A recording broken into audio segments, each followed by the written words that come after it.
2023 October 7-ന് തെക്കൻ ഇസ്രയേലിലെ ഗിബ്ബട്സ് അലൂമിമിൽ Hamas നടത്തിയ ആക്രമണത്തിൽ ബന്ദിയാക്കപ്പെട്ട നേപ്പാളി വിദ്യാർത്ഥി ബിപിൻ ജോഷിയുടെ ജീവിതം ലോകമെമ്പാടുമുള്ള സംഘർഷ മേഖലകളിൽ സാധാരണക്കാരായ മനുഷ്യർ അനുഭവിക്കുന്ന ദുരിതത്തിന്റെ പ്രതീകമായി മാറി. ഒരു സാധാരണ വിദ്യാർത്ഥിയായി മെച്ചപ്പെട്ട ജീവിതം തേടി നാടുവിട്ട ആ യുവാവ് യുദ്ധത്തിന്റെ ഭീകരതയുടെ ഇരയായി മാറിയ കഥയാണിത്. 738 ദിവസത്തെ വേദന നിറഞ്ഞ കാത്തിരിപ്പിനൊടുവിൽ 2025 ഒക്ടോബർ 13-ന് ജീവനോടെ മടങ്ങി വരുമെന്ന കുടുംബത്തിന്റെ അവസാന പ്രതീക്ഷയും അസ്തമിപ്പിച്ചുകൊണ്ട് ബിപിന്റെ ഭൗതിക അവശിഷ്ടങ്ങൾ ഇസ്രയേലിന് കൈമാറപ്പെട്ടു. നേപ്പാളിൽ ഒരു സാധാരണ കുടുംബത്തിൽ നിന്നുള്ള 23 വയസ്സുകാരനായ Bipin Joshi learn and earn എന്ന കാർഷിക വിദ്യാഭ്യാസ പരിപാടിയുടെ ഭാഗമായാണ് ഇസ്രയേലിലേക്ക് പോകുന്നത്. 2023 സെപ്റ്റംബറിൽ, അതായത് ആക്രമണം നടക്കുന്നതിന് ഏകദേശം 3 ആഴ്ച മുമ്പ് മാത്രമാണ് അദ്ദേഹം ഇസ്രയേലിൽ എത്തുന്നത്. ഗിബ്ബട്സ് അലൂമിമിലെ സിട്രസ് തോട്ടങ്ങളിൽ ജോലി ചെയ്യുകയും പഠിക്കുകയും ചെയ്യുകയായിരുന്നു അദ്ദേഹത്തിന്റെ ലക്ഷ്യം. വീട്ടിൽ നിന്നും നേപ്പാളിന് പുറത്തേക്കുള്ള ബിപിന്റെ ആദ്യ യാത്രയായിരുന്നു ഇത്. തന്റെ കുടുംബത്തെ സഹായിക്കാനും മെച്ചപ്പെട്ട ഒരു ഭാവി കെട്ടിപ്പടുക്കാനും വേണ്ടിയുള്ള സ്വപ്നങ്ങളായിരുന്നു ആ യുവാവിന്റെ മനസ്സിൽ നിറയെ. ആഗ്രഹിച്ചതുപോലെ കഠിനാധ്വാനം ചെയ്ത് സാധാരണമായ ഒരു വിദ്യാർത്ഥി ജീവിതം നയിക്കുകയായിരുന്നു ബിപിൻ.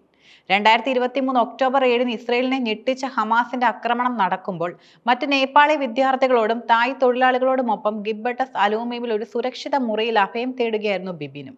ഹമാസ് തീവ്രവാദികൾ ഷെൽട്ടറിന് നേർക്ക് ഗ്രനേഡുകൾ എറിഞ്ഞു. ആദ്യ ഗ്രനേഡ് പൊട്ടിത്തെറിച്ച് നിരവധി വിദ്യാർത്ഥികൾക്ക് പരിക്കേറ്റു. രണ്ടാമതും ഒരു ഗ്രനേഡ് മുറിക്കുള്ളിലേക്ക് വീണപ്പോൾ അവിടെ ഉണ്ടായിരുന്നവരുടെ ജീവൻ രക്ഷിക്കാനായി ബിപിൻ ആ ഗ്രനേഡ് പൊട്ടിത്തെറിക്കുന്നതിന് മുൻപ് തന്നെ പുറത്തേക്ക് വലിച്ചെറിഞ്ഞതായി രക്ഷപ്പെട്ടവർ സാക്ഷ്യപ്പെടുത്തുന്നു. ആ ധീരമായ നിമിഷമാണ് മറ്റ് പലരുടെയും ജീവൻ രക്ഷിച്ചത്. എങ്കിലും ഈ ആക്രമണത്തിൽ ബിപിന്റെ കൂടെ ഉണ്ടായിരുന്ന 10 സഹപാഠികൾക്ക് ജീവൻ നഷ്ടപ്പെട്ടു. അക്രമികൾ ഒടുവിൽ ബിപിൻ ജോഷിയെയും ഒരു തായ് പൗരനെയും പിടികൂടി ഗാസയിലേക്ക് ബന്ദികളാക്കി കൊണ്ടുപോയി. ബന്ദിയാക്കപ്പെടുന്നതിന് തൊട്ട് മുമ്പ് ബിപിൻ തന്റെ ബന്ധുവിന് അയച്ച സന്ദേശം അദ്ദേഹത്തിന്റെ കുടുംബത്തോടുള്ള സ്നേഹവും കരുതലും വെളിവാക്കുന്നു. അദ്ദേഹം ഇങ്ങനെ കുറിച്ചു: എനിക്ക് എന്തെങ്കിലും സംഭവിച്ചാൽ നിങ്ങൾ എൻ്റെ കുടുംബത്തെ പരിപാലിക്കണം, ശക്തനായിരിക്കുക, എപ്പോഴും ഭാവിയെ നോക്കുക. ബിപിൻ ബന്ദിയാക്കപ്പെട്ടതിന് ശേഷമുള്ള 738 ദിവസങ്ങൾ അദ്ദേഹത്തിന്റെ കുടുംബത്തിന് തീവ്രമായ വേദനയുടെയും അനിശ്ചിതത്വത്തിന്റെയും ദിനങ്ങളായിരുന്നു. മകൻ എന്ത് സംഭവിച്ചുവെന്നോ അവൻ എവിടെയുണ്ടെന്നോ അറിയാതെ ആ കുടുംബം നീറി. 17 വയസ്സുകാരിയായ സഹോദരി പുഷ്പ ജോഷി സഹോദരന്റെ മോചനത്തിനു വേണ്ടി 8 മണിക്കൂർ യാത്ര ചെയ്ത് കാണ്ഡമണ്ഡുവിലെത്തി പല ഉദ്യോഗസ്ഥരെയും കണ്ടു. നേപ്പാൾ സർക്കാരും ഇസ്രയേലി അധികൃതരുമായി നിരന്തരം ബന്ധപ്പെട്ടെങ്കിലും വ്യക്തമായ ഒരു ഉത്തരം നൽകാൻ അവർക്ക് ആർക്കും കഴിഞ്ഞില്ല. ഈ അനിശ്ചിതത്വത്തിനിടയിൽ 2023 നവംബറിൽ ഒരു നേരിയ പ്രതീക്ഷയുണ്ടായി. ഗാസയിലെ ഒരു ആശുപത്രിയിലെ ദൃശ്യങ്ങളിൽ ബിപിനുമായി സാമ്യമുള്ള ഒരാളെ കണ്ടതായി റിപ്പോർട്ടുകൾ വന്നു.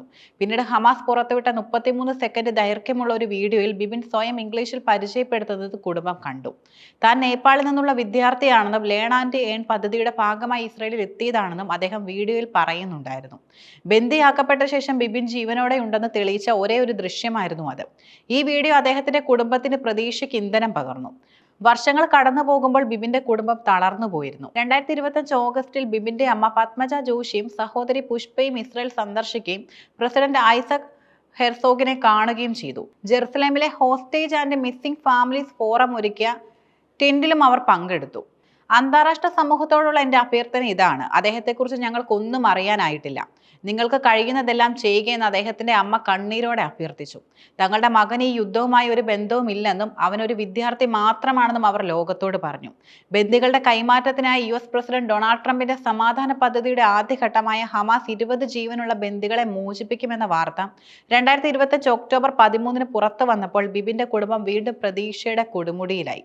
തങ്ങളുടെ മകൻ മോചിതരാകുന്നവരുടെ പട്ടികയിൽ ഉണ്ടാകുമെന്ന് അവർ പ്രത്യാശിച്ചു. എന്നാൽ മോചിപ്പിക്കപ്പെട്ടവരുടെ പട്ടികയിൽ ബിപിന്റെ പേരുണ്ടായിരുന്നില്ല. ഏതാനും മണിക്കൂറുകൾക്ക് ശേഷം ഇസ്രയേൽ പ്രതിരോധ സേനയുടെ മുഖ്യ വക്താവ് ബ്രിഗേഡിയർ ജനറൽ എഫി ഡെഫ്രിൻ ഒരു സ്ഥിരീകരണം നൽകി. ഹമാസ് 20 ജീവനുള്ള ബന്ദികളെ കൂടാതെ 4 മൃതദേഹങ്ങളും കൈമാറുന്നുണ്ടായിരുന്നു. നേപ്പാളി എംബസി അധികൃതർ ഈ വിവരം ഔദ്യോഗികമായി സ്ഥിരീകരിക്കുമ്പോൾ ബിപിൻ ജോഷി ഇനി ജീവിച്ചിരിപ്പില്ല എന്ന് കൈപ്പേറിയ സത്യം കുടുംബം ഏറ്റുവാങ്ങുകയായിരുന്നു. ബിപിൻ ജോഷിയോടൊപ്പം ഗൈ ഇല്ലൂസ്, യോസി ഷറാബി, ഡാനിയൽ പെരേസ് എന്നിവരുടെ മൃതദേഹങ്ങളാണ് ഹമാസ് മോചിപ്പിച്ചത്.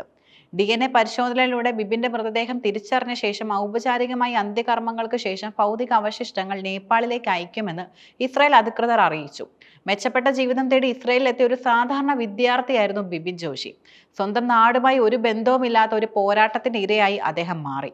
ധീരതയുടെ അവസാന നിമിഷങ്ങൾ ഓർമ്മിപ്പിച്ചുകൊണ്ട് ബിപിൻ ജോഷി എന്ന പേര് സംഘർഷങ്ങളുടെ ഇരകളാകുന്ന നിസ്സഹായരായ മനുഷ്യരുടെ ലോകമെമ്പാടുമുള്ള ഒരു ഓർമ്മപ്പെടുത്തലായി എന്നും നിലനിൽക്കും.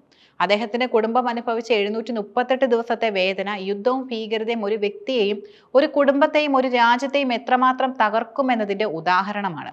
2 വർഷത്തെ കാത്തിരിപ്പിന് ശേഷം ധീരനായ ആ നേപ്പാളി വിദ്യാർത്ഥി ഇനി മടങ്ങി വരില്ല എന്ന സത്യം ആ കുടുംബത്തിന് ഒരിക്കലും ഉണങ്ങാത്തൊരു മുറിവായി അവശേഷിക്കും.